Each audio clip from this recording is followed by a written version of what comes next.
শ্রাবণ মাসের দিন, বর্ষার বিরাম নেই। এই বৃষ্টি আসছে, এই আকাশ পরিষ্কার হয়ে যাচ্ছে।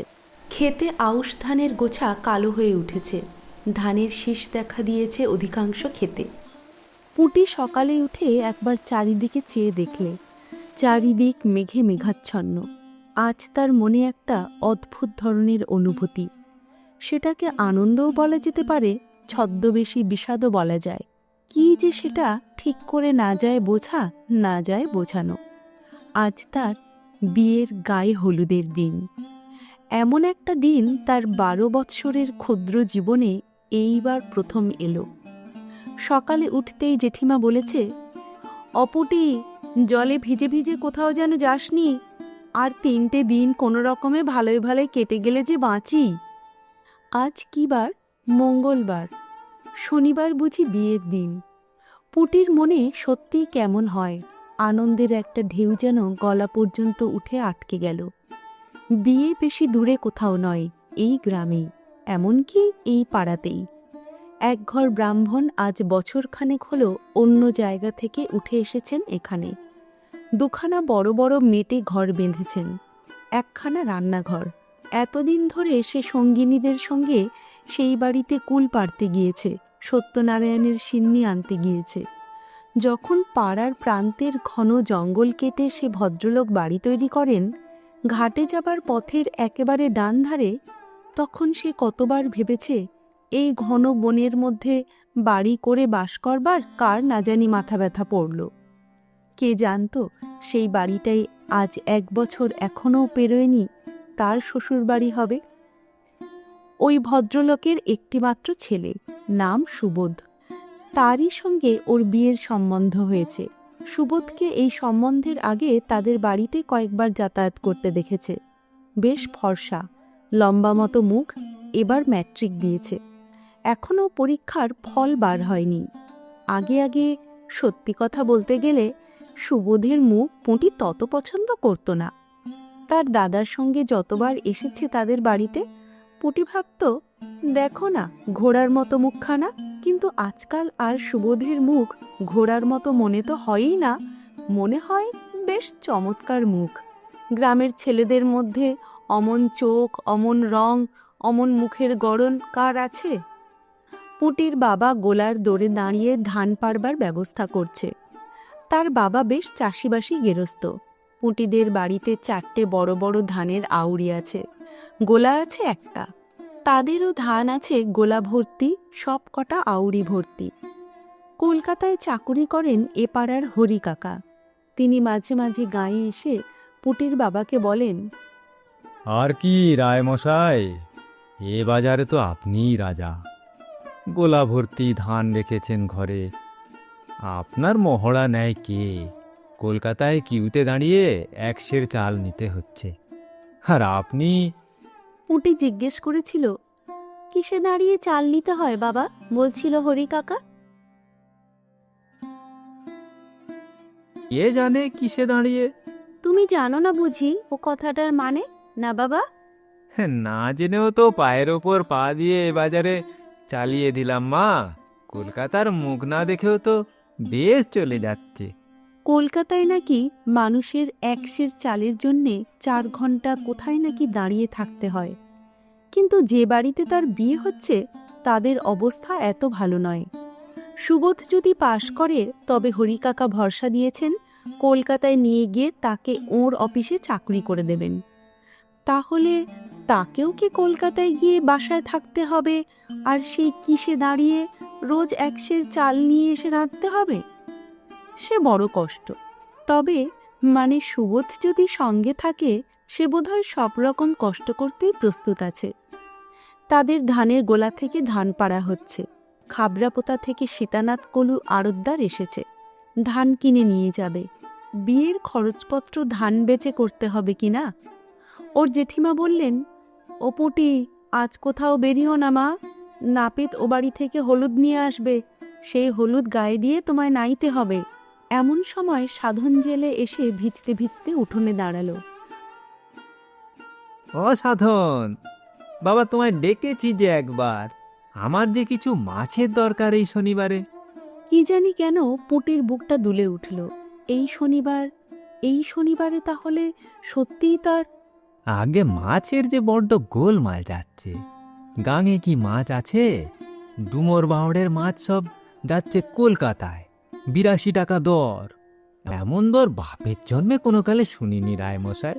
100-150 পোনা স্তক পড়তে পারছে না, মরগাঙে বাঁধ দিয়ে এলাম। একদিন কেবল 11.5 গজার মাছ। 11.5 গজার, এমন কথা তো কখনো শুনিনি। অবিরত গজার রায়মশাই, মাছের এমন দর, গজার মাছই বিক্রি হইল 10 আনাসের। পুটি আর সেখানে দাঁড়ালো না। মাকে এমন আজগুবি খবরটা দিতে ছুটল বাড়ির মধ্যে। বৃষ্টি একটু থেমেছে, একটু কোথাও বেরোতে পারলে ভালো হতো। তার জীবনে যে একটা আশ্চর্য ব্যাপার হতে চলেছে, এ কথাটা কারোর সঙ্গে আনন্দ করে বলাও চলে না। বেহায়া বলবে, নিন্দে করবে। কেবল বলা চলে তার সমবয়সী পাঁচি আর খেন্তি জেলেনির মেয়ে টুনির কাছে। আরেকটা আশ্চর্যের ব্যাপার, তার চেয়ে অন্তত 7 বছরের বড় লতিদির এখনও বিয়ে হয়নি, অথচ লতিদিকে সবাই বলে সুন্দরী। লতিদির বাপের অবস্থা ভালো, লতিদি লেখাপড়া জানে ভালো, গান করে। ওর বাবা যখন কলকাতায় চাকরি করত, তখন লতিদি স্কুলে পড়তো সেখানে। কত বই পড়ে বসে বসে দুপুরবেলা। পুটি ওদের বাড়ি যায় যখনই, তখনই দেখে লতিদি বই মুখে বসে। পুটি ভালো লেখাপড়া জানে না, বইয়ের নাম পড়তে পারে না। লতিদি একটু ঠেকারে, সে লেখাপড়া জানে না বলে বুঝি আর মানুষ না। তাকে বলে, তুই বই টই নাড়িস নে পুটি, কি বুঝিস তুই এর আস্বাদ? এ কি বই বলো না লতিদি। যা যা, আর বইয়ের খবর দরকার নেই। শরৎ চাটুর্যের নাম শুনেছিস? কোথা থেকে শুনবি? তোরা শুধু জানিস ঢেঁকিতে পাড় দিয়ে কি করে চিঁড়ে কুটতে হয়। তাই করগে যা, এদিকে কেন আবার? আজ তার লতিদিকে বলতে ইচ্ছে হচ্ছে, কই লতিদি, তুমি এত বই পড়ে টড়ে বসে আছো, এত সব নাম জানো, কই তোমার তো আজও বিয়ে হলো না? আমার জীবনে এত বড় একটা আশ্চর্য কাণ্ড তো টুক করে ঘটে গেল। ধানের নিন্দে করো, বাবার গোলায় ধান ছিল বলেই তো আজ। কই তোমাদের তো। তারপর ম্যাট্রিক পাশ বর, এ গাঁয়ে পাশ করা ছেলে একমাত্র আছে মুখুজ্জেদের জীবনদা, সে নাকি 2টো পাশ। যার সঙ্গে বিয়ের কথা হচ্ছে সে মুখ্যু নয়, পাশের খবর বেরুবার দেরি নেই। বাবা বলেন সুবোধ নিশ্চয়ই পাশ করবে। সত্যনারায়ণের সিন্নি দেবে সে শ্বশুর বাড়ি গিয়ে। নাপিত এসে বললে, মা ঠাকরুন, ও বাড়ি থেকে দেখে এলাম, গায়ে হলুদের লগ্ন বেলা 10টার পর। আপনাদের যা দিতে হবে তার আগে দিয়ে দেবেন। গায়ে হলুদের তত্ত্ব আসবে ও বাড়ি থেকে। কিরকম জিনিসপত্র না জানিয়ে আসে। পুটির মনটা চঞ্চল হয়ে উঠল। একখানা লাল কাপড় নিশ্চয়ই তারা দেবে। পুটির মোটে 3খানা শাড়ি আর একখানা ডুরে শাড়ি আছে মায়ের বাক্সে তোলা। এবার তার অনেক কাপড় হবে, গহনাও হবে। 5 ভরি সোনা দেবার কথাবার্তা হয়েছে। এতদিন 2টি দুল ছাড়া অন্য কোনো গহনা তার অঙ্গে ওঠেনি। অথচ ওই কুমারী মেয়ে লতিদিরই হাতে ছগাছা করে চুড়ি, গলায় লকেট ঝোলানো হার, কানে পাশা, হাতে আংটিও আছে। ও থাকতো শহরে, সেখানে মেয়েদের চালচলন আলাদা। এসব পাড়াগাঁয়ে কুমারী মেয়েরা কাঁচের চুড়ি ছাড়া আবার কি গহনা পরে? অত পয়সাও নেই তার বাপের। গোলায় 2টো ধান আছে মাত্র, নগদ পয়সা কোথায়? যা কিছু করতে হয় সে ওই ধান বেচে। ভীষণ বৃষ্টি এসেছে, সঙ্গে সঙ্গে সামান্য ঝড়। রান্নাঘরের ছাঁচতলায় দাঁড়িয়ে বকনা বাছুরটা ভিজছে। কচু পাতায় জল জমে আবার গড়িয়ে গড়িয়ে পড়ছে। একটু বেলা হয়েছে, বাড়িতে অনেক লোক এসেছে বিয়ের জন্যে। বিয়ে বাড়ির মতো দেখাচ্ছে বটে। কুমোরপুরের কাকিমা, 5 ঘরার মাসিমা তাদের ছেলে মেয়েদের নিয়ে এসেছেন। মেয়েরা সবাই দল বেঁধে নদীতে নাইতে গেল। কুমোরপুরের কাকিমা যাবার সময় তাকে বলে গেল, বাড়ুজ্যে বাড়ি পিঁড়ি চিত্তির করতে দিয়ে আসা হয়েছে। দেখে আসিস পুটি সে দুখানা পিঁড়ি হয়েছে কিনা। কাকিমার এটা অন্যায় কথা, তার লজ্জা করে না? নিজের বিয়ের পিঁড়ি নিজে বুঝি সে চাইতে যাবে? এত বেহায়া সে এখনো হয়নি। তাহলে পালকির বন্দোবস্ত দেখতে হয়। আগে পালকি কোথায় মিলবে? 16 ডুবুরির কাহার পাড়া নির্বংশ, পালকি বইবার মানুষ তো নেই এদিকে। তবে ঘোড়ার গাড়ি নিয়ে এসো বনগা থেকে। এ কাদা জলে 10 টাকা দিলেও আসবে না। আসবার রাস্তা কই? আরে, ওরা বিদেশি লোক, বর আসবার ব্যবস্থা আমাদেরই করে দিতে হবে, বুঝলে না? আমরাই পারছি নে, ওরা কোথায় কি পাবে? আরে হিম হয়ে বসে থেকো না, যা হয় হিললে লাগিয়ে দাও একটা। ওরে, সবাই এসে কাঁঠাল খেয়ে যা। ও হিমু, পান্তা ভাত কে কে খাবে ডেকে নিয়ে আয়। 1 হাঁড়ি পান্তা রয়েছে, সেগুলো কাঁঠাল দিয়ে ওঠাতে হবে। পান্তা ভাত ও কাঁঠাল পুটির অতি প্রিয় খাদ্য, কিন্তু আজ এখন তার খাবার নাম করবার জো নেই। খিদেও পেয়েছিল। ইচ্ছে করলে সে কলসি থেকে কাঁঠাল বিচি ভাজা আর মুড়ি লুকিয়ে পেড়ে নিয়ে খেতে পারত, কিন্তু সেই ইচ্ছে তার নেই। তাতে ভগবান রাগ করবেন। আজকের দিনে সে ভগবানকে রাগাবে না। বেলা বাড়ল। ও বাড়িতে শাঁখ ও উলুর শব্দ শোনা গেল। অবশ্যই খুব কাছে নয় পুটির ভাবি শ্বশুর বাড়ি, তা হলেও শাঁখের শব্দ না আসবার মতো দূরেও নয়। ওই শোন দিদি, দাদাবাবুর গায়ে হলুদ হচ্ছে। চুপ, মেরে ফেলে দেব। দাদাবাবুকে? বারে, হয়েছে তো, আর তো 2 দিন দেরি। না, তা হোক, আগে থেকে বলতে নেই। জ্যাঠাইমা তো বলছে। কি বলছে? বলছে আমাদের জামাইয়ের গায়ে হলুদ হচ্ছে, সেখান থেকে তত্ত্ব নিয়ে নাপিত এবার এসে পৌঁছে যাবে। তা বলুক গে, আমাদের বলতে নেই।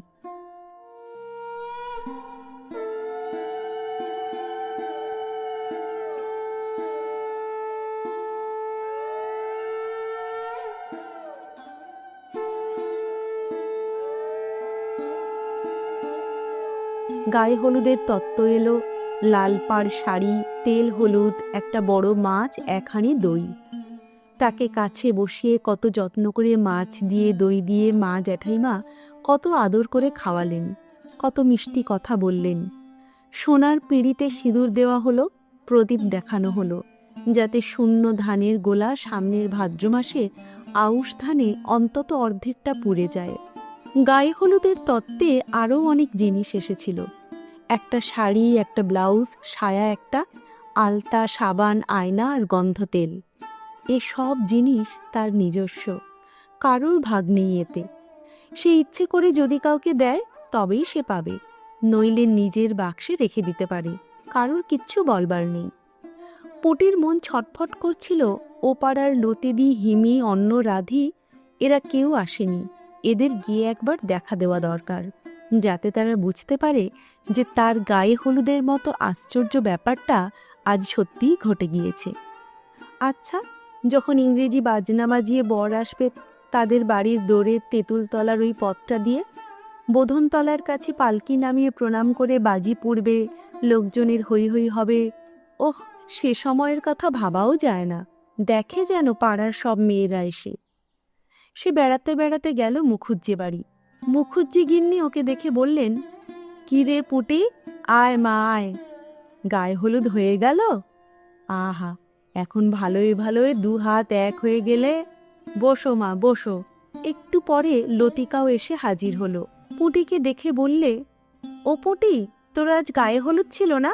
হয়ে গেল? কি তত্ত্ব এলো শ্বশুর বাড়ি থেকে? বস মা তোরা। লতি, পুটির সঙ্গে গল্প কর, একটু চা করে আনি। যা, ভালোই হলো।